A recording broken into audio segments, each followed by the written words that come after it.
Davos Live, and we take you across to Davos Live. And standing by there is my colleague Shweta Rajpal Kohli, who's got with her a special guest, Nikesh Arora from Google.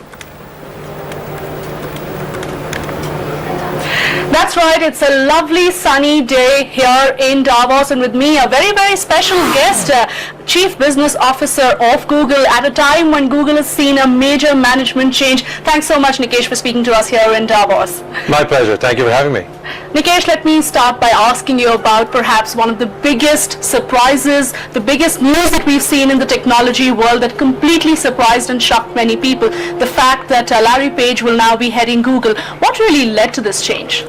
I hope it's not a shock. It's a wonderful thing for us. See, it's a pleasant surprise. It's a pleasant surprise. Yes. It's something which is obvious for us who are at Google. I may not be obvious to you. We've seen phenomenal growth in the last 10 years, and our core business is doing well. Our emerging businesses are doing well. And this is a time when Larry, Sergey, and Eric have been running the company together for the last 10 years. Right. They decided to change the configuration a bit. Larry is going to now take on a more hands-on role in running the company and driving our product strategy and our technology vision, and Eric will continue to support him in dealing with governments and external stuff. You have to understand, we're now 25,000 people from small beginnings. Absolutely. It's just amazing to see the phenomenal growth that Google has seen. And many believe that this is really the beginning of the third phase for Google. The first phase when it was founded, the second when Eric came on, and now with this new management change. Well, see, I think it is a management change. I wouldn't say it's a new change because, as again, Larry and Sergey and Eric have been taking decisions collectively. Right. And Larry just wants to drive decisions even faster, and his view is that he wants to be a large company with the soul of a startup. So he feels very passionately about it, and we're all excited to sort of see what happens under his leadership. But many also believe that you've been facing a lot of heat from rivals like Apple and Facebook, and that's probably something that's prompted this management change. I don't think so. I think people fail to understand that in the history of technology, there hasn't been a company that has grown so fast. We've gone from $0 to $30 billion of revenue in 10 years. And that is the future of the world, because that is what the internet is going to do. It's going to create a more rapid pace of innovation. In the last 10 years, we've had phenomenal products like YouTube being successful. It is now the second largest video search engine in the world. Right. We have come from nowhere in display advertising to being in the top 3 in the world. We've come from nowhere in mobile advertising to be in the top 3.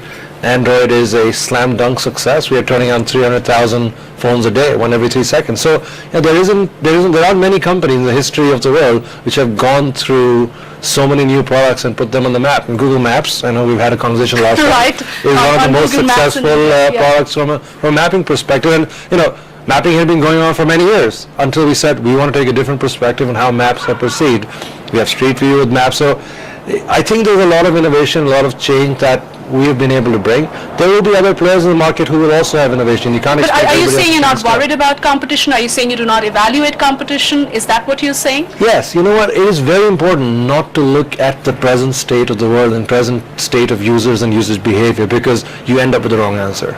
You want to think about how do you take a problem and solve it for the future. If I start thinking about how do I compete with one player, remember, that's the past. Right. If you look at the history of innovation and technology, you've always been surprised by newcomers. Surprise very rarely comes from existing players. Perhaps. So are you saying you're more worried about the newcomers, about some startup out there, than say about the existing ones like Apple and Facebook? Totally. If at the same place, if you were here 10 years ago, and I don't think you would have been able to be here 10 years ago, you're too young for that. But if you were talking to Microsoft, would they have said that the next 10 years they'd be worried about the existing players, right? They should be worried about new players. Google didn't exist 10 years ago. You couldn't have been worried about us. I'm worried about the guys who don't exist right now, because they're probably sitting somewhere coming up with something phenomenally unique, which is going to surprise all of us, and that's why we need to be on our toes. All right, we'll talk competition a little later, Nikesh, but tell us a little more about Larry Page. We all know him as the co-founder of Google, but everyone now wants to know a little more about Larry. I think he's a very smart guy. I think he's very intuitive. You have to understand he and Sergey created one of the most phenomenal technological phenomena of the world, and over the last 10 years his insight and his intuition is sort of obvious in many of the decisions we have taken as a company. So many of us in the company know that, and we're looking forward to more of the same. All right, but many would say, why now? Why his decision to take on this role at this point in time? Why this moment? because he feels he's ready and Eric feels he's ready, and that's a good decision between the two of them.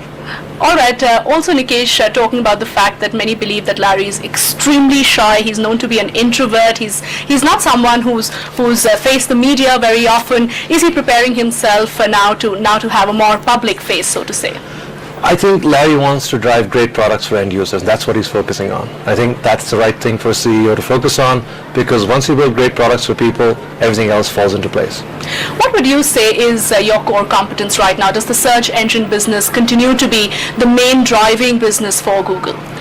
From a business perspective, yes, most of our revenues come from advertising. So yes, it does drive the engine, so the monetization engine or the revenue engine of the company. But we actually see ourselves as a company.